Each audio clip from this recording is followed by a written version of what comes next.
नमस्कार, cool stylish fans present सत्ता का संग्राम देख रहे हैं आप। मेरा नाम है उत्कर्ष चतुर्वेदी और अमर उजाला की ये खास चुनावी कवरेज इस देश के सबसे बड़े चुनाव यानी कि लोकसभा चुनावों को जमीन पर रहकर कवर करने की अपनी कोशिश में उत्तर प्रदेश और बिहार की उस यात्रा पर जिस पर हम निकले थे और देश के अन्य राज्यों से होते होते लगातार जो हर जगह जारी है, अब 7वें चरण पर सबका ध्यान आकर अटक चुका है। 6वें चरण की वोटिंग कल ये देश करेगा। प्रचार 6 चरणों का पूरा हो गया। अब 7वें चरण का जो प्रचार है वही अंतिम प्रचार है और देखना यह है कि कौन सा पक्ष अंतिम वार जनता के मन पे कर पाता है अपने मुद्दों से, अपनी बातों से, अपने पक्षों से।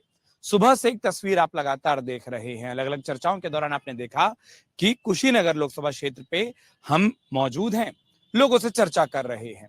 अलग अलग विधानसभाएं हैं, अलग अलग इलाके हैं, नेपाल से लेकर बिहार तक। जैसा हमने शुरू में भी आपको बताया था, इस लोकसभा और जिले की सीमा दोनों लगती है। तो इन तमाम परिस्थितियों के बीच में आखिरकार कुशीनगर की जनता क्या सोचती है, नेता उस पर क्या जवाब देते हैं, इसी के लिए जरूरी था कि सबसे एक साथ रहकर बात कर ली जाए। और इसीलिए आप सभी का बहुत बहुत स्वागत अमर उजाला की इस खास चर्चा में, सत्ता के संग्राम में, इसी शो में जिसमें हम लगातार सवाल जवाब पूछने के अपने क्रम को जारी रखते हैं। कुशीनगर के भारतीय जनता पार्टी के गठबंधन के पक्ष हमारे साथ मौजूद हैं, लेकिन उससे बड़ी बात, जो इस शहर के तमाम प्रतिष्ठित लोग हैं, जो इस शहर की जनता है, वो भी हमारे साथ मौजूद है और जिनको बखूबी होना भी चाहिए कि आखिरकार मिजाज और मूड आप दोनों की मेहनत से इन्हीं के मन पे ही बनता है। एक चीज साहब हमको खूब सिखाई जाती है कि सत्ता से खूब सवाल पूछिए। यहाँ खूब नहीं करेंगे, बैलेंस करेंगे, पहला जरूर करेंगे। जब घरों में जा रहे हैं, लोगों के बीच जा रहे हैं, मुद्दे क्या रख रहे हैं, किन चीजों पर चुनाव लड़ रही है भारतीय जनता पार्टी? राष्ट्रवाद और विकास पे, दो ही चीजों पर। कई लोग ये बोलते हैं कि कुशीनगर आइए, ढेर सारे समीकरण, ढेर सारे वादे, चीनी मिल का वादा था वो पूरा नहीं हुआ, तमाम सुविधाओं को देने की बात थी। अभी भी कई लोग एक बड़ी रेल लाइन, दोहरीकरण, रेलवे स्टेशन, 10 सालों में कई वादे भी हुए। क्या जनता वो भी पूछती है और उस पर जवाब क्या रहता है? देखिए हमारे यहाँ के आदरणीय सांसद जी ने पूज्य महाराज जी के नेतृत्व में और पूज्य मोदी जी के नेतृत्व में, जैसे कृषि विश्वविद्यालय, यहाँ पर मेडिकल कॉलेज, ट्रामा सेंटर, ऐसे तमाम विकास के कार्य कराए हैं। इंटरनेशनल एयरपोर्ट, सारी सड़कों, गाँव की सड़कों को पूरे शहरों से जोड़ने का कार्य। और अभी जो रेलवे की बात आपने की, अभी अंडरपास यहाँ बनने जा रहा है, ओवरब्रिज प्रस्तावित है, कप्तानगंज में ओवरब्रिज बन चुका है, अंडरपास बन चुका है। तो तमाम कर, जहाँ तक शुगर फैक्ट्री की बात है, शुगर फैक्ट्री न चलने का एक कारण ये, एक तो सिटी में है, दूसरा ये कि क्या ना, कपड़ा मंत्रालय से 10 से ऊपर मुकदमे सुप्रीम कोर्ट में उसके चल रहे हैं, हाई कोर्ट से लेके सुप्रीम कोर्ट में मुकदमे चल रहे हैं। और अभी हम लोग ढोड़ई फार्म पर देखे हैं, यहाँ के यशस्वी मुख्यमंत्री जी ने देखा है, और शुगर फैक्ट्री नहीं बनेगी और चलेगी। वो दिन लोग भूल गए जब समाजवादी पार्टी के सरकार में खाद के लिए, बीज के लिए लाठियां गिरती थी, पेमेंट सालों में होता था, 5,000, 3,000, 7,000, 10,000, 14,000 करके होता था। आज 15 दिन के अंदर फुल पेमेंट होता है। हम लोग विकास के नाम पर और राष्ट्रवाद के नाम पर चुनाव लड़ रहे हैं। और मुझे लगता है कि हमारे यशस्वी सांसद जी ने जितने वादे किए थे लगभग उसको पूरा किया, उससे ज्यादा। जैसे कृषि विश्वविद्यालय, अभी लोग कहेंगे क्या नाम है कि रोजगार, कृषि विश्वविद्यालय पूरा रोजगार देगा, शिक्षा भी देगा। अभी आप देख लीजिए इंटरनेशनल एयरपोर्ट, रोजगार वहाँ भी होगा, चूंकि इंटरनेशनल बुद्ध सर्किट से जुड़ा हुआ है। तो ऐसा कहीं कुछ नहीं, अभी जो सड़कें बन रही है या तमाम कार्य हो रहे हैं, मेडिकल कॉलेज हमारा बना, ये तो रोजगार ही है ना। लेकिन ये लोग कहते हैं, पर एक आलोचना खूब होती है, बनकर तैयार, फ्लाइटें कहाँ हैं? जी, फ्लाइट चल भी रही थी, आईएनएस की वजह से रुका हुआ है, क्योंकि वहां भी मामला कोर्ट में है। 3 बड़ी बिल्डिंग वहां पहले से बन चुकी थी और उन लोगों ने मुकदमा कोर्ट में कर दिया है, इसी वजह से हो रहा है। जुलाई में वहां के डायरेक्टर ने बोला भी है, और क्या नाम है, उड्डयन मंत्रालय से भी हुआ है कि जुलाई में हम डोमेस्टिक चलाना शुरू कर देंगे। बीच में कोरोना का काल आया। अब चूंकि मुकदमा अगर सुप्रीम कोर्ट में या माननीय न्यायालय में जब चला जाता है तो थोड़ी सी दिक्कत आती है, यही दिक्कत है। ये बताइए कि 20,000 करोड़ का एयरपोर्ट जब बना है, इंटरनेशनल एयरपोर्ट, और आज भारतीय जनता, आज सरकार आज करोड़ों रुपया वहां के क्या नाम है, कर्मचारियों को दे रही है, अधिकारियों को दे रही है। अगर इंटरनेशनल एयरपोर्ट से उड़ान नहीं करना होता तो हम कर्मचारियों का तनख्वाह तो देते नहीं। तो एक भ्रम फैलाया जा रहा है। समाजवादी, ये बहुजन समाजवादी पार्टी है, मैं तो कहता हूँ नमाजवादी पार्टी, मैं तो नमाजवादी पार्टी कहता हूँ, समाजवादी पार्टी नहीं कहता हूँ। ये कांग्रेस, जो कांग्रेस है खूनी पंजा, जिसने 65 साल तक इस देश के लोगों को लूटा है, गरीबी मिटाओ नहीं, गरीब मिटाओ का काम किया है। ऐसे कांग्रेस पार्टी वाले, नमाजवादी वाले, ये बहुजन समाजवादी पार्टी वाले आज तक कभी विकास नहीं किए थे, केवल और केवल विनाश किया था। अगर विकास ओरिजिनल हुआ है, पूरे विश्व में अगर भारत का डंका बजा है, आज सम्मान भारत को मिला है, एक एक जन को सम्मान मिला है, तो सिर्फ और सिर्फ भारतीय जनता पार्टी मिला है। अभी आप देखिए, जाड़ा हो, गर्मी हो, बरसात हो, आवास जब नहीं था, इसके पहले इंदिरा आवास आता था। अभी एक माननीय माननीय राष्ट्रीय अध्यक्ष जी थे, जब वो विधायक थे तो बताया उनका वीडियो आके कि 2 आवास इंदिरा आवास मिला जिसमें 15,000 मिलते थे। आज इस देश के यशस्वी प्रधानमंत्री पूज्य मोदी जी, उत्तर प्रदेश के यशस्वी मुख्यमंत्री जी ने 2.5 लाख रुपए आवास का 4 करोड़ आवास मिला है। जो गर्मी, अभी मेरी बात हो रही थी कुछ दिन पहले, हम लोग ऐसे ही संपर्क कर रहे थे, तो एक महिला बात करते करते रो दी कि जब जाड़ा होता था तो बच्चों के लिए दिक्कत होता था, गर्मी होता था दिक्कत होता था, और जब बरसात होता था तो सबसे ज्यादा दिक्कत होता था कि बच्चों को लेकर हम लोग रात भर बैठते थे कि कहीं पानी आ जाए, कहीं करंट आ जाए, जैसे पोल लगे हुए हैं, इस प्रकार का विनाश उस समय चलता था। लेकिन जब 2.5 लाख रुपया इस देश के यशस्वी मुख्यमंत्री पूज्य मोदी जी ने दिया, तो आज एक एक जन, और हमने कभी धर्म और जाति देखकर नहीं दिया, सबको दिया। राशन हमने 80 करोड़ लोगों को दिया, हमने उज्ज्वला गैस दिया, हमने आवास दिया, हमने शौचालय दिया, हमने एक एक चीज के। फेरिस्त पर फिर आऊंगा, लेकिन जब आपने 2 पार्टियों का नाम ले लिया तो बहुत जरूरी हो जाता है कि वो जवाब भी ले लिया जाए। पूरी फेरिस्त सुन ली होगी। जी जी, सर्वप्रथम आपको बुद्ध की नगरी में स्वागत, अभिनंदन है। और विकास और राष्ट्रवाद के मुद्दे पे फलाफ हैं। विकास में मुद्दे इसलिए फलाफ हैं, जितना वादा इन्होंने किया था, हम झूठ बोल दें तो चलेगा। देश का प्रधानमंत्री आके यहाँ झूठ बोलेंगे कि एक साल के अंदर शुगर फैक्ट्री चला देंगे, नहीं चलती है। आदरणीय 100 दिन के अंदर नेताजी मुलायम सिंह यादव ने धारा का फैक्ट्री बैठा दिया। आप नहीं काम करना है तो 20 बहाना बनाएंगे, काम करना है तत्काल काम कर देंगे। और ये कह रहे हैं धर्म की बात, रेजांगला को चीन ने कब्जा कर लिया है। राष्ट्रवाद की बात कर रहे हैं, रेजांगला को चीन ने कब्जा कर लिया, आप भी जानते हैं। ये राष्ट्रवाद के नाम पे भी फलाफ है। सिर्फ इन लोगों का काम है हिंदू मुस्लिम फैलाना और धर्म पे वोट मांगने की बात करते हैं। और कहते हैं कि हम लोग धर्म और जात की बात नहीं करते हैं। क्या 108 कभी पूछा है कि आप हिंदू है कि मुसलमान है? 102 पूछा हिंदू है कि मुसलमान है? कहीं नहीं पूछा है। और रोजगार, 2 करोड़ रोजगार की बात आदरणीय मोदी जी ने किया है। बताएं कि रोजगार कहाँ मिला है। और आपसे मैं बता दूं कि ये गन्ना बाहुल्य क्षेत्र है, और यहाँ गन्ना जो है, ये बच्चों की पढ़ाई लिखाई, दवाई, बेटी की शादी, सब गन्ने पर आधारित है। और इनकी सरकार आज 10 साल हो गई, 20 रुपया दाम बढ़ा है। 400 रुपए की बात कर रहे थे लोग, आज तक नहीं बढ़ पाया। और खाद का दाम 90 हो चुका है। आप मैंने कहा वो 269 रुपया है, 369 रुपया, 70 रुपया नहीं है, 369 रुपया। आप नहीं जान रहे हैं, गन्ना किसान का बेटा हूँ इसलिए जब बता रहा हूँ आपसे। खाद का दाम, ये खाद में भी चोरी कर लिए। पहले तो 250 का यूरिया मिलता था, अब वो मिल रहा है 350 का। महंगाई हर जगह। हाँ, अभी माननीय चेयरमैन साहब ने बड़े बड़े दावे किए और बड़े बड़े दावे गिनाए हैं। एक शेर से इनका जवाब देना चाहता हूं, और भारतीय जनता पार्टी को यह शेर समर्पित है कि तुम्हारी फाइलों में गांव के मौसम गुलाबी है, मगर ये आंकड़े झूठे हैं, ये दावा किताबी है। क्यों कह रहा हूं? इसलिए अभी इन्होंने बात कर लिया एयरपोर्ट का। सच्चाई यह है कि एयरपोर्ट जब भाजपा की सरकार या नहीं थी, और उससे बहुत पहले से एयरपोर्ट वजूद में थी, और इन्होंने जल्दी में चुनावी फायदा उठाने के लिए फीता काटा, लेकिन एक भी प्लेन वहां पे लैंड नहीं कर रहा है। दूसरी बात अभी इन्होंने फ्लाई ओवर और इसकी बात की। इन लोगों के आपसी तालमेल न होने की वजह से आज भी जाके देखिए, ना अंडरपास का काम शुरू हो पाया, ना ओवरब्रिज का काम शुरू हो पाया। और उसके साथ रोज राष्ट्रवाद की बात करते हैं, राष्ट्रवाद की बात कर रहे हैं। राष्ट्र सिर्फ एक देश के नाम से नहीं होता है, उस देश के लोगों, उस देश के युवाओं, उस देश की महिलाओं, उस देश के किसानों के से मिलकर राष्ट्र बनता है। और देश के नौजवानों के साथ इन्होंने क्या किया? एक नोटबंदी का फैसला इन्होंने किया, इनके प्रधानमंत्री ने किया। 1 करोड़ से ऊपर लोग बेरोजगार हो गए। 2 करोड़ का वादा किए और एक फैसले से 1 करोड़ लोग बेरोजगार हो गए। महिलाओं के साथ क्या किया इन्होंने? तो महिलाओं पे आप देखेंगे तो मणिपुर का घटना आप देख लीजिए। बिल्किस बानो के बलात्कारियों को इन्होंने सजा माफ की, और उसके बाद से उसको माला पहना के स्वागत किया। और उसके बाद पहलवान जो महिलाएं थी उनके साथ क्या हुआ ये देख लीजिए। और कांग्रेसियों की बात कर रहे हैं, ये कह रहे हैं कि हम धर्म के नाम पर आवास नहीं देते हैं, धर्म के नाम पर कोई योजना नहीं फैलाते हैं। और आदरणीय अध्यक्ष जी कहते हैं नमाजवादी। क्या इस देश में, ये देश की आत्मा सेकुलर है? क्या नमाज पढ़ना गुनाह है? क्या मुसलमान होना गुनाह है कि ये नमाजवादी कह के अपमानित करेंगे?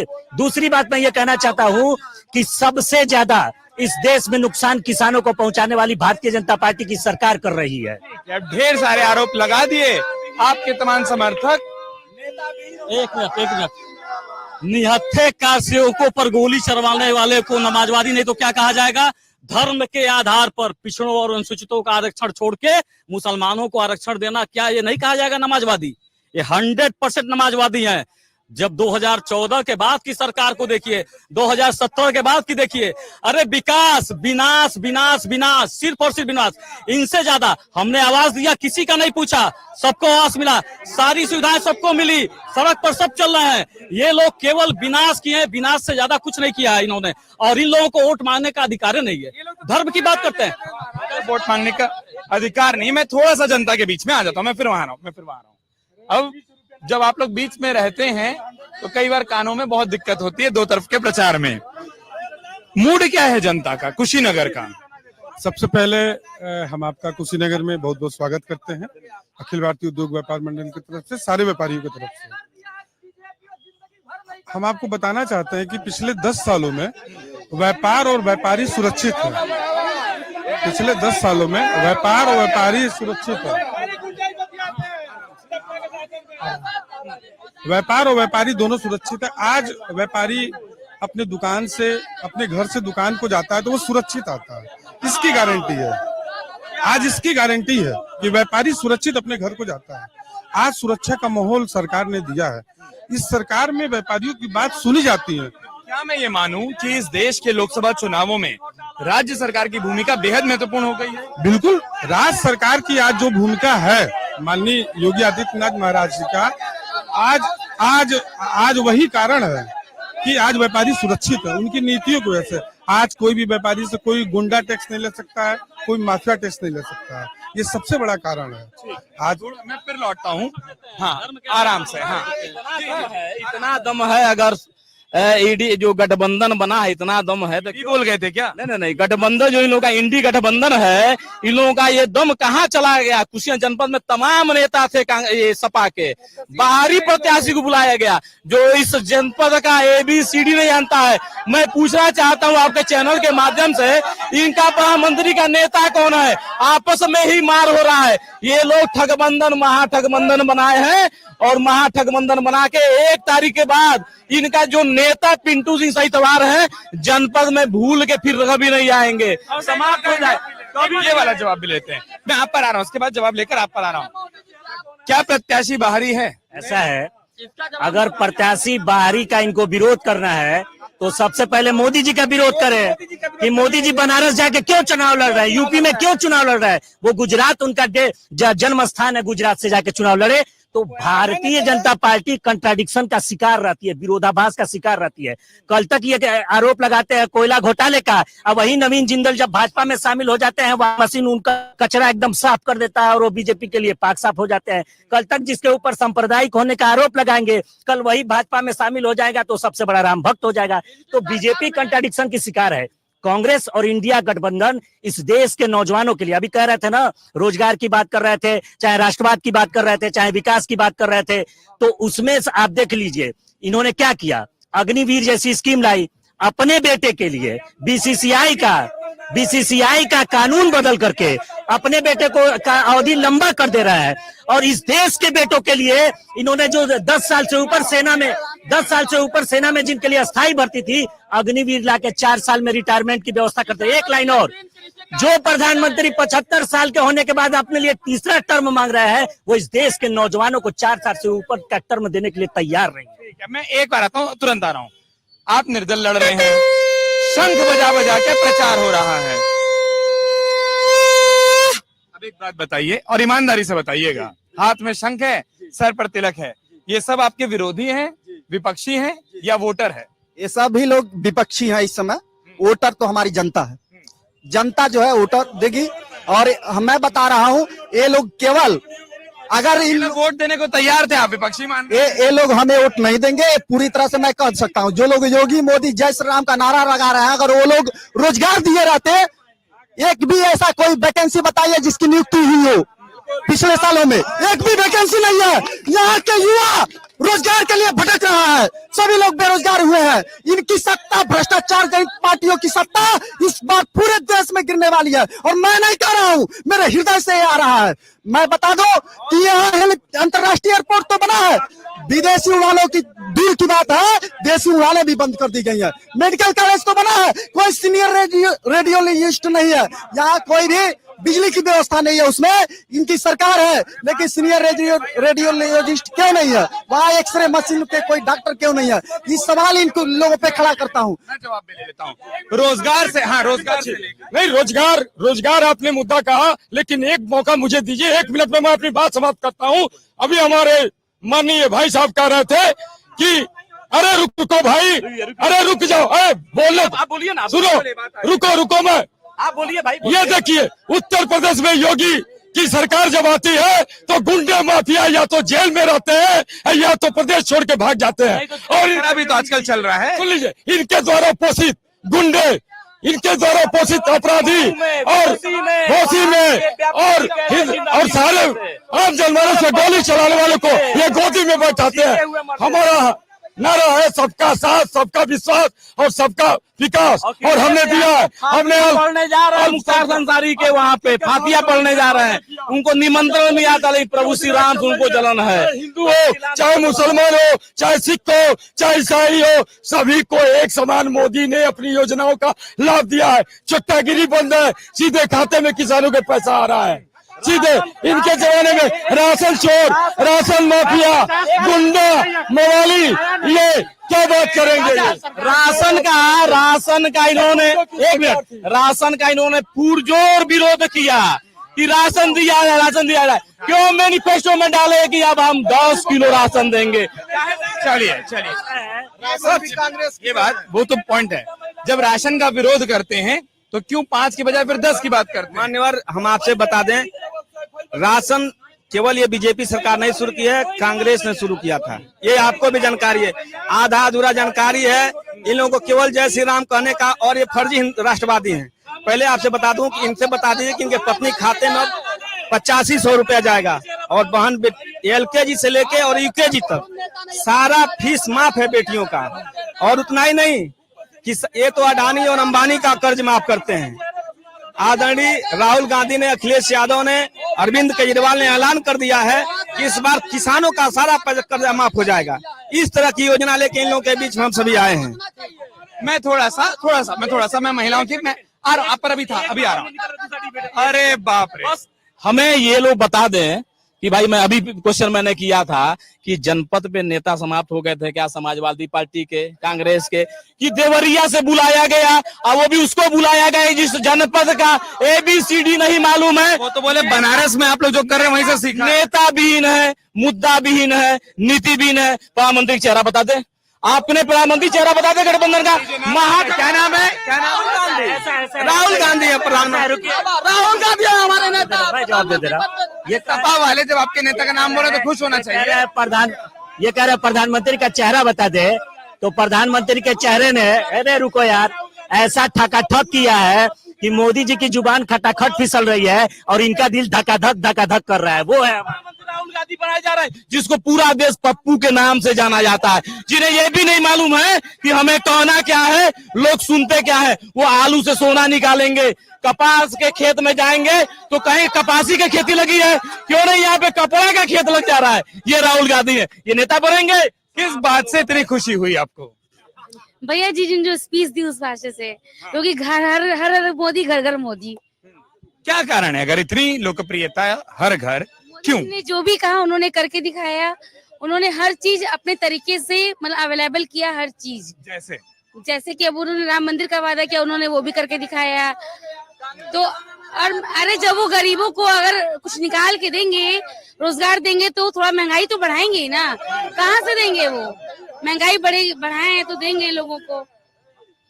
क्या महिला है, घर भी संभालते हैं, बाहर भी संभालते हैं, लोगों के काले धंधे के। माननीय मोदी जी ने हम लोगों को पूरा सुरक्षा दिया है, पूरा सम्मान दिया है। कहीं भी हम लोग आधी रात में भी जाते हैं, कहीं डर नहीं है। रात में 11 बजे निकलना हो, कोई डर नहीं है। मन में एक ही बात है, मोदी जी है। मोदी जी ने महिलाओं को उज्जवल गैस योजना दिया, पेंशन योजना दिया है, आवास दिया है, मोदी जी है, तो हम लोग को कोई चीज की दिक्कत नहीं है। हम लोग हर तरह से सुरक्षित हैं। अच्छा, अभी सुरक्षा लॉ एंड ऑर्डर, हाँ आप पर बहुत है जी। हम गन्ना किसानों के बाद ये राजनीतिक लोग हैं अपने बतिया रहे हैं। इस सरकार ने कहा था हम किसानों की आय दोगुनी कर देंगे। हम किसान हैं, हम आपने सिंचाई बढ़ा दी, ढुलाई बढ़ा दी, आपने सब कुछ बढ़ा दिया। चीनी का दाम खुदरा बाजार में जिस दिन 2000 रुपए उठान था, तो हम 350 रुपया कुंटल हमको गन्ना बेचते थे। 6000 भी बहुत बोलते हैं। अब सुन लीजिए, वो तो दूसरी बात बोल रहे हैं, हम गन्ना किसान पर बोल रहे हैं, गन्ना पर बोल रहे हैं, हम किसान हैं। तो खुदरा बाजार में चीनी का मूल्य जब 22 रुपए था तो 350 रुपए कुंटल मिल रहा था। आज खुदरा बाजार में चीनी का मूल्य 46 रुपए है, 4000 रुपया फैक्ट्री का उठान है। तो हमको 3 सालों में ये उत्तर प्रदेश की पहली सरकार है जिन्हें किसानों के लिए 20 रुपए बढ़ाया है। तो हमारी आय दुगुनी तो नहीं हुई, लेकिन उस पूंजीपति फैक्ट्री मालिक की आय दुगुनी हो गई। समझ रहे हैं? ये गलत बात है। ये जो कह रहे हैं लोग, इन्होंने कहा कि हम इतनी नौकरी देंगे, ये नौकरी, क्या इन्होंने नौकरी दी? मात्र सुनिए, झूठ नहीं बोले, 3 नौकरी मात्र एक परिवार, एक गांव में 3 नौकरी दिया। एक पंचायत से ऑपरेटर, एक जो है बीसी सखी, और एक सफाई कर्मी तो दिया बहुत 4000। पहले सुन लीजिए, हाँ पहले जानते हैं ना, हाँ सुनिए, लेकिन ये बताइए क्या किसानों की आय दुगनी हो गई? अब वो जो मूल सवाल है कि क्या किसानों की आय दोगुनी हुई? जी भाई साहब, दोगुनी इस तरीके से हुई है कि आज किसान जो है सब्सिडी पा रहा है खाद पे। जो खाद 1100 रुपए मिलती थी, 1400 रुपए नहीं भी आए, जो डाई पे जो है आज 40% की सब्सिडी किसानों को मिल रही है। जो पैदावार हो रहा है खेत में, वो ऊर्जा शक्ति बढ़ने के कारण जो है पैदावार डबल हुई है। इनको किसान सम्मान निधि मिल रहा है, सरकार के द्वारा इनको योजनाओं का सारा लाभ मिल रहा है। अब ये करें किसान की आय दोगुनी नहीं हुई, किस आधार पर नहीं हुई है? बात ये लोग कह रहे थे महंगाई की। महंगाई भाई साहब मैं आपको बता दूं, महंगाई कहाँ है, किस बात की महंगाई है? आज जो है आज उन्हीं के पास था, आप मुझे ये नहीं बताइए कहाँ जाऊं। आज एक मजदूरा अपनी मजदूरी करके पूरे परिवार का घर चला रहा है। और आज के 20 साल पहले जाइए, घर के 5 सदस्य काम करते थे तो भी घर की जीविका नहीं चलती थी। महंगाई कहाँ है? हाँ बताइए। सबसे पहले सरकार को मैं व्यापार मंडल नेता हूँ, मैं सरकार को मैं बधाई देता हूँ। सुरक्षा की गारंटी है व्यापारियों को लेके। लेकिन उसके बाद एक बात और पीड़ा है, किसान जब किसान खुशहाल रहेंगे तो व्यापारी खुशहाल रहेगा। तो किसानों के लिए सरकार ने कोई पहल नहीं की। पड़ौना जनपद कुशीनगर में 14 चीनी मिलें हुआ करती थी, जिसमें से 5 चीनी मिलें बंद हो गई। कप्तानगंज चीनी मिल पर करोड़ रुपया बकाया है, सौरही चीनी मिल पर बकाया है। सरकार ने इस पर कोई पहल नहीं की। 97, 98, 95 का पड़ौना शुगर फैक्ट्री पर करोड़ रुपया किसानों बकाया। आखिर किसान कौन सा गुनाह किया है कि किसान, अगर सरकार कांग्रेस बनती है, सपा बनती है, भाजपा बनती है, उससे कोई मतलब नहीं है। किसान को केवल पैसा चाहिए। आखिर पैसा 97, 98 का पैसा आखिर कौन सी सरकार देगी? किसानों को प्रति मैं अपने व्यापार मंडल तरफ से सरकार पर ही घोर निंदा करता हूँ। सरकार की ये बहुत बड़ी कमी है कि सरकार ने जो वहां पर जो आंदोलन चला, किसानों ने जो आंदोलन चलाया, किला कोड़, अंग्रेज ही किला कोड़ने की उम्मीद रखते थे, लेकिन किसानों के प्रति इन्होंने किला गोड़कर ये पूरे देश को शर्मसार कर दिया। जो किसान जो है अन्नदाता होता है, किसान देश चलाता है और व्यापारी उसका लाभ लेता है। हम भी व्यापारी, हम कमाते हैं। जब व्यापारी किसान खुशहाल रहेगा तो व्यापारी खुशहाल रहेंगे। लेकिन क्या बोल, हम ये कहेंगे 2017 में जब योगी जी की सरकार आई थी, उन्होंने किसानों का कर्ज माफी किया था। और ये जो चाचा बोल रहा है पिछले 3 साल का, ये बताना भूल गए कि 7 सालों में 280 से 370 किया था। और ये डीएपी के लिए यही एक गोदाम था, रात भर लात खाते थे ये लोग। पुलिस डंडा बजाती थी, खाद नहीं देती थी। रात को 1 हफ्ता दिन और 1 हफ्ता रात में गांव में लाइट पहुंचती थी। ढेबरी जलाते थे ये लोग, ये दिन भूल गए लोग। और ये कह रहे हैं कि केवल चीनी का रेट, इनके गन्ने का रेट 500 हो जाए और दाल का रेट 150 होने में आपको तकलीफ हो जाएगी। और अरे देखिए हम आपसे बता रहे हैं, सुनिए, किसानों का हर फसलों का दाम दुगुनी होनी चाहिए, पढ़ाई सस्ता होना चाहिए, दवाई सस्ता होना चाहिए। और जो सुनिए, घबराई मत, आपकी सरकार ने अदानी अंबानी का कर्जा माफ किया है और उत्तर प्रदेश और इंडिया गठबंधन ने किसानों का कर्जा माफ करने का ऐलान कर दिया है। देश को चाहिए कि निःशुल्क स्नातक तक शिक्षा हो। हर युवा पढ़ेगा तभी देश बढ़ेगा। स्नातक तक निःशुल्क शिक्षा होना चाहिए, युवाओं को रोजगार मिलना चाहिए। इस पूरे कुशीनगर में एक भी फैक्ट्री नहीं है जहां 500 लोगों को रोजगार मिल सके। समस्याएं इस कुशीनगर की जड़ में है। यहाँ जो है गन्ना और गंडक से पहचान हुआ करती थी, लेकिन आज गन्ना तो लोग बोते हैं, लेकिन इसका सीधा मुनाफा जो है केवल थ्रेसर वाले और बड़े व्यापारी को मिलता है, न कि यहाँ के किसानों को मिलता है। किसानों के हित की लड़ाई के लिए और यहाँ के गरीबों के हित की लड़ाई के लिए इस बार मैंने चुनाव लड़ा है और मैं उम्मीद पर खरा उतरूंगा। अगर किसान गरीब नौजवान साथ दिए तो मैं संसद भवन पहुंचते ही यहाँ 5000 लोगों को रोजगार मिला ऐसा फैक्ट्री बैठवाऊंगा। मोदी जी के नेतृत्व में पूरा देश आगे बढ़ रहा है और मोदी जी का विजन है कि 10 साल के अंदर और विकसित राष्ट्र बनाएंगे। और मोदी जी 10 साल प्रधानमंत्री हुए, 10 साल में देखिए हमारा देश कितना आगे बढ़ा। पूरा विश्व आज मोदी जी पर, हमारे भारत देश पर गर्व कर रहा है कि मोदी जी जैसा प्रधानमंत्री मिला है। और मोदी जी ने युवाओं के लिए क्या नहीं किया? भूल गए आप 2017 में 65,000 करोड़ रुपया का कर्ज माफी किसानों का सरकार ने किया था योगी जी ने, और यही चाचा बोल रहे किसानों के लिए कुछ नहीं किया था। देखिए किसानों के नाम पे शुद्ध ब्लैकमेलिंग करते हैं ये लोग। इनको न किसानों से मतलब है न नौजवानों से मतलब है। और यहाँ बहुत सारे जो युवा जो कांग्रेस का पक्ष ले रहे हैं वो भूल गए हैं कि कांग्रेस के द्वारा जो नसबंदी चलाई गई थी, अगर उनके बाप सही समय पे धरा गए होते तो धरती पे पैदा ही नहीं हुए तो क्या बतियाते लोग। पक्ष रखते हैं। ऐसा है, ऐसा रुकिए, ऐसा है नसबंदी में अगर कांग्रेस बढ़िया से कर दी होती ना तो जरा देश के प्रधानमंत्री कै भाई बहन है ये भी चेक कर लीजिएगा। तो कहीं मोदी जी प्रधानमंत्री नहीं बन गए होते अगर नेहरू जी नसबंदी करा दिए होते। तो ये भाजपा वाले इस तरीके से अश्लील बात करते हैं और लोगों के ऊपर आरोप लगाते हैं। ये खुद पहले जान जाए कि कै भाई बहन है, उसके बाद किसी के ऊपर आरोप लगाए कि पैदा नहीं हुए थे। देखिए देश की जनसंख्या कम होनी चाहिए, इसका हम लोग भी समर्थन करते हैं, लेकिन किसी का जबरन गला दबा के आप नहीं उसके ऊपर कानून थोप सकते हैं। किसी भी कानून को जब बनाया जाता है तो उसके इफेक्ट और साइड इफेक्ट की सब बात की जाती है। और भारतीय जनता पार्टी ये कह रहे हैं कि किसान ऐसी में क्यों चल रहा है, और ये बात करते हैं अपराधियों की। ये बताइए अजय मिश्रा टेनी को ये चुनाव लड़ा रहे हैं। अजय मिश्रा टेनी का बेटा सरेआम लखीमपुर खीरी में किसानों के ऊपर चढ़ा दिया, 8 किसान शहीद हो गए, 800 किसान कृषि आंदोलन में शहीद हो गए।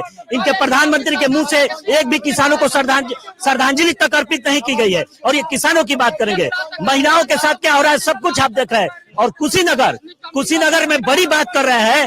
कुशीनगर में कांग्रेस की सरकार में बॉटलिंग प्लांट यहाँ पे योजना लाई गई थी, यही भारतीय जनता पार्टी की सरकार उस बॉटलिंग प्लांट को गोरखपुर लाकर पहुंचा दी। और कुशीनगर वासियों से जो 70 रुपए, अगर देश में सिलेंडर का दाम 1100 रुपया है तो कांग्रेस ने ऐसा व्यवस्था किया था कि अगर बॉटलिंग प्लांट कुशीनगर में रहता है तो इस कुशीनगर के लोगों को 70 रुपया कम मिलता है। लेकिन भाजपा गोरखपुर भेज दी बॉटलिंग प्लांट। और इसी कुशीनगर में नौजवानों को रोजगार देने के लिए कांग्रेस की सरकार ने सीआरपीएफ भर्ती केंद्र की व्यवस्था की थी, लेकिन ये भारतीय जनता पार्टी की सरकार कुशीनगर के लोग नौजवानों के साथ छलावा की है। और आज भी जो सीआरपीएफ भर्ती केंद्र कांग्रेस गवर्नमेंट ने दी थी, पूर्व केंद्रीय मंत्री माननीय आरपीएन सिंह जी उस समय का वो प्रोजेक्ट था, कांग्रेस में थे और आज वो भाजपा में है। और आज जाके देखिए आप, वो आज सुनिए वो भाजपा में है और उन्होंने सीआरपी भर्ती केंद्र चालू करवा दिया है। जमीन फाइनल हो चुकी है, बाउंड्री पैसा रिलीज हो गया है। और आप चुनाव बाद सीआरपीएफ भर्ती केंद्र पटौना में बन के तैयार हो जाएगा। और जो इंडिया एक गठबंधन बना, मैं भाई से बताना चाहता हूँ, आप लोग इंडिया बोले, इंडिया गठबंधन बना है, सिर्फ एक गठबंधन इंडियन परिवारवाद। अखिलेश जी डिम्पल जी पर चिंता करते हैं, सोनिया जी सिर्फ राहुल जी का चिंता परिवारवाद में सिमट गए हैं। देश के गरीबों की चिंता इंडियन गठबंधन नहीं करती है, सिर्फ एक ही रखवाला है देश का जो प्रधानमंत्री मोदी जी है, गरीबों की चिंता करते हैं। ठीक भाई साहब, ये बताइए, ये राजनीतिक पार्टियों की डिबेट कर रहे हैं कि किसान का और का नाम मजदूर का और का बेरोजगार का। राजनीतिक विचारों को बुलाया था, विचार राजनीतिक है और विशुद्ध रूप से सरकार में वही। ये बताइए पक्ष विपक्ष अपना ही पक्ष रखेगा? हाँ बिल्कुल रखेगा।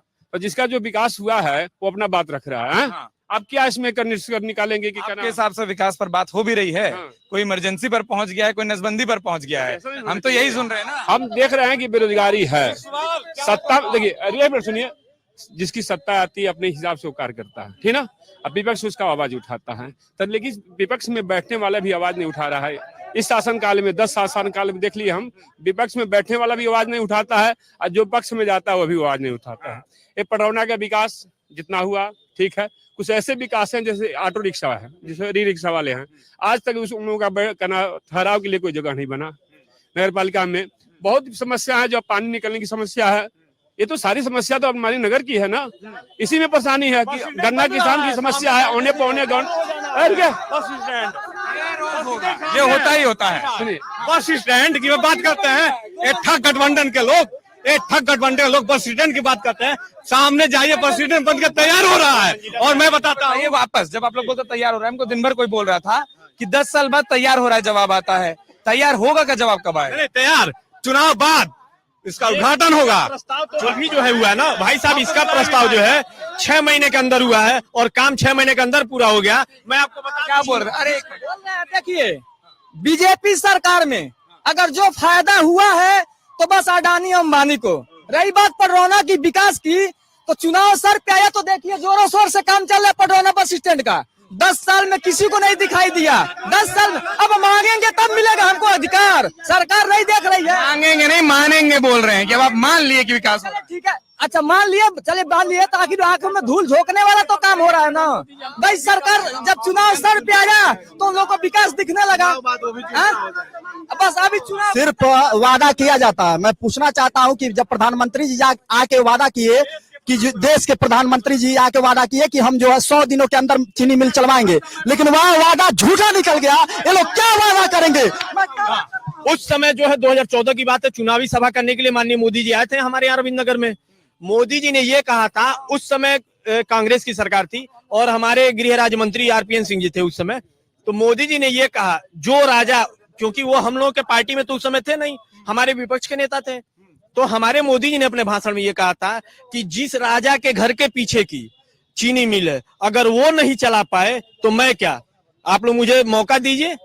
ये कहा था उन्होंने, ये नहीं कहा था कि मैं चलवाऊंगा, और ये नहीं कहा था कि किस बात का दीजिए। चीनी मिलें चालू हुई इसी गवर्नमेंट। आप आधा वाक्य कहे, उसका अर्थ क्या हुआ?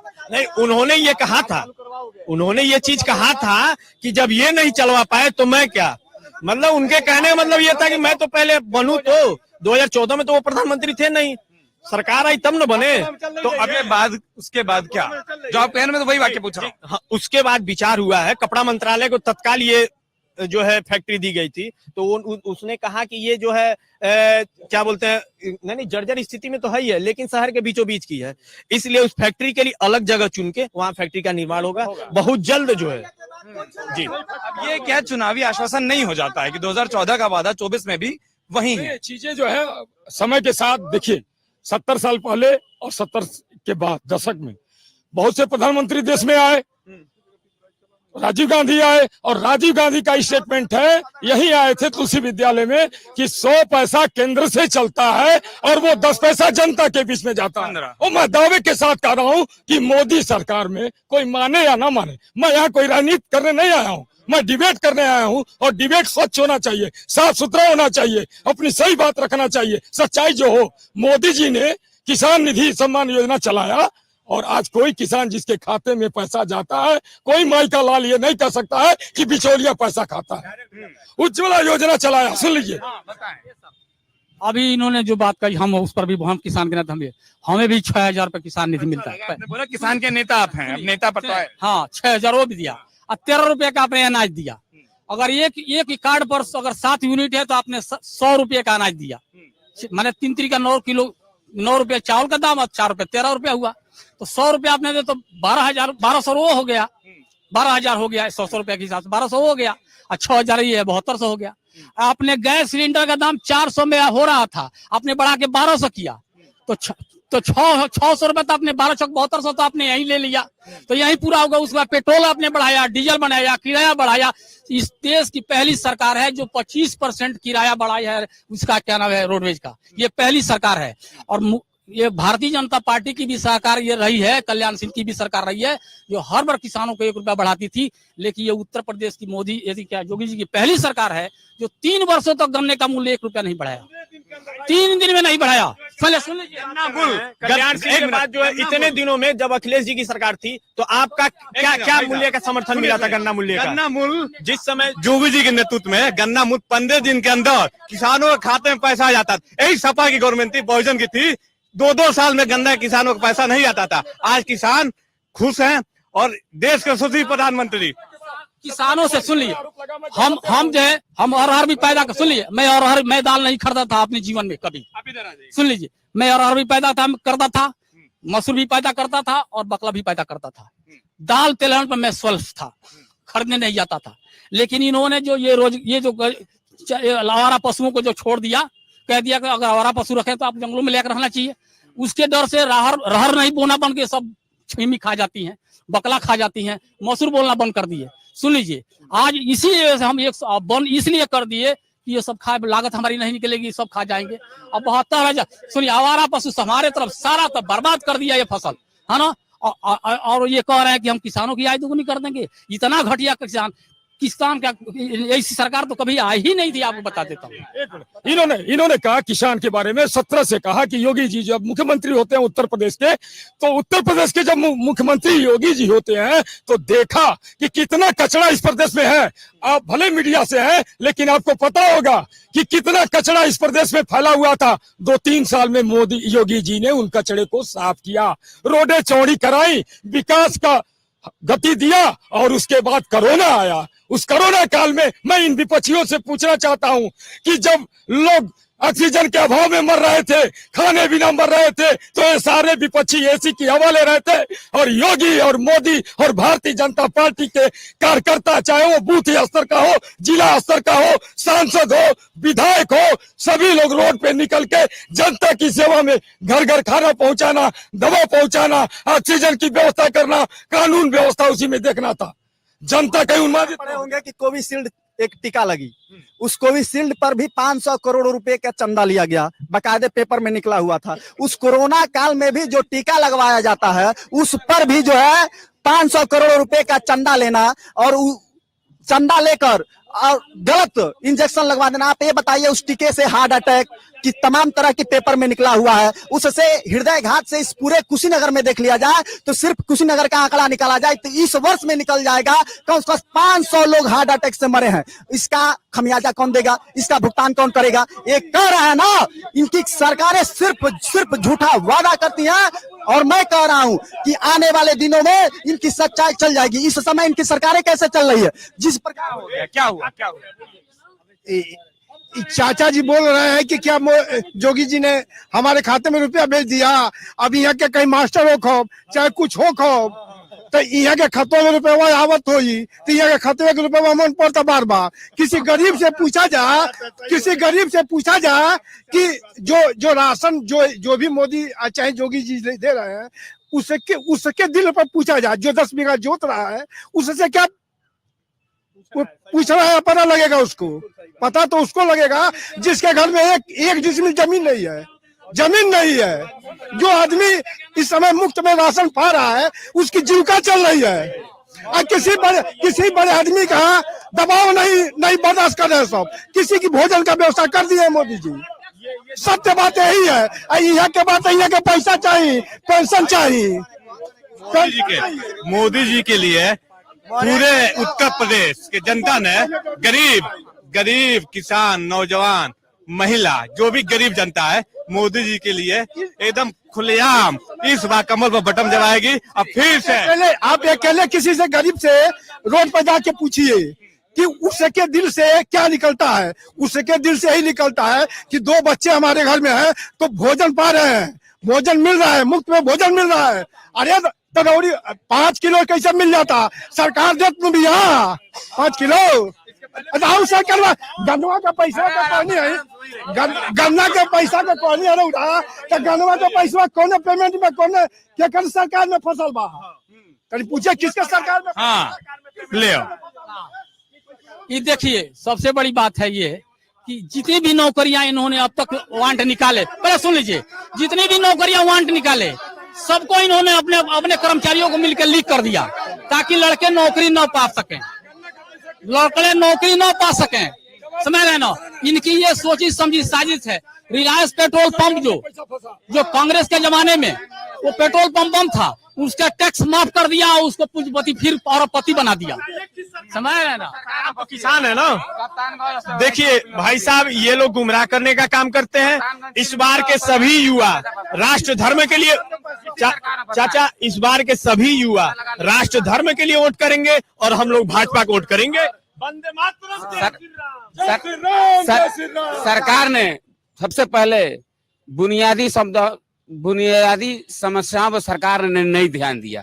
पहली बार जनपद कुशीनगर से महाराजगंज तक आज तक एक भी बस नहीं चला। तमाम व्यापारी संगठनों ने अपना लेखक पत्र मंत्री जी को दिया, उन्होंने रोडवेज के उद्घाटन के समय में आया, आज तक एक बस देने में असफल रहे। हमने विधायक से भी कहा कि भैया एक बस चलवा दी, कम से कम एक बस चला, एक भी नहीं चला। कप्तानगंज पहले चलती थी, उसको बंद हो गया। चलिए दूसरी बार मैं मैटर पे आता हूँ।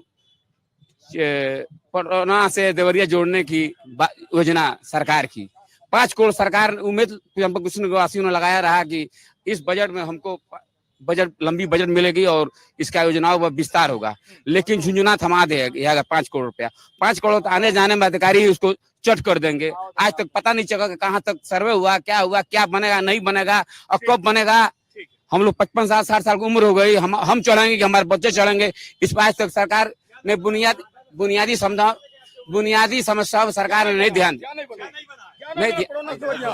पटरौना से देवरिया की बात कर रहा है। सुनिए, एनडी तिवारी मुख्यमंत्री थे उत्तर प्रदेश सरकार के और 7:20 के बीबीसी लंदन में ये बोला गया था कि देवरिया से कुशीनगर, उस समय कांग्रेस की सरकार थी, और सर्वे कराया गया था और बोला गया था कि रेलवे लाइन बनकर तैयार हो गया। मैं पूछना चाहता हूँ, विपक्ष वाले सोए थे 15-20 साल 25 साल आपकी कांग्रेस की सरकार थी, आपने केवल कागजों में सीमित रह गई। कागजों में ये इनका देन है, इनका देन रही, वो खुद कह रहे हैं इनका देन है, इनकी योजना। मैं अंतिम कमेंट के लिए जी मैं यही कहना चाहता हूँ कि राष्ट्रीय सहारा का पैसा वादा किया गया था कि सबके खातों में आएगा, कितने लोगों के खाते में आ गया। अब मैं सवाल सीधे करना चाहता हूँ। और दूसरा, ई श्रमिक का पैसा जब चुनाव का समय आया था सबको ई श्रमिक कार्ड बनाया गया और सबके खाते में 500-500 रुपए डाल दिए गए हैं। जैसे ये चुनाव बीता उसके बाद ई श्रमिक कार्ड में किसी का पैसा आया क्या? नहीं आया। देश के यशस्वी गृह मंत्री ने सहारा के जो पैसे के न्यूज के लिए उन्होंने 4 चरण तय किया है। पहला चरण ऑनलाइन हो गया है और पहले चरण का 10-10 हजार रुपया उन लोगों के खाता में चला गया है। दूसरी बार जाएगा जो बाकी है, ऐसे 4 चरण में सबका पैसा चला जाएगा। 2 साल का प्रोजेक्ट है। ढेर सारे पक्ष हैं, ढेर सारी बातें हैं। अब आप बोलेंगे फिर कोई जवाब देगा, फिर आप आगे बढ़ते जाएंगे। तो आप आगे क्यों बढ़ते जा रहे हैं, हम ये नहीं समझ पा रहे हैं। आगे नहीं बढ़ रहा। सुन लीजिए, सरकार ने योजना बनाई। कौन सी?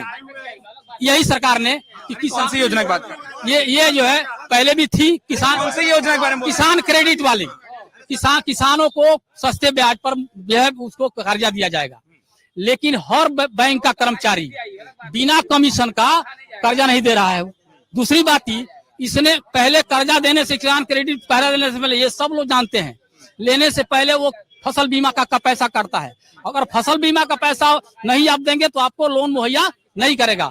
2 साल में ये उसमें नियम है कि अतिवृष्टि या अनावृष्टि के आधार पर फसलों का नुकसान हुआ तो उसको फसल बीमा योजना की तरफ उसका पैसा उस खाते में जाना चाहिए। 2 साल में हमारी धान की फसल बर्बाद कर रही है भाई। 2 साल में हमारी धान की फसल बर्बाद हुई और इस सरकार ने हमारे फसल बीमा योजना का पैसा काट कर भी ले लिया और 1 रुपया भी हमारे खाते में नहीं गया। भाई साहब हम बताएंगे कि फसल बीमा के पैसे कटते हैं तो खाते में, जैसे ही कहे ना कि किसान क्रेडिट कार्ड, अच्छा कोई भी व्यक्ति अगर अपना पैसा देता है उसको सिक्योरिटी चाहिए।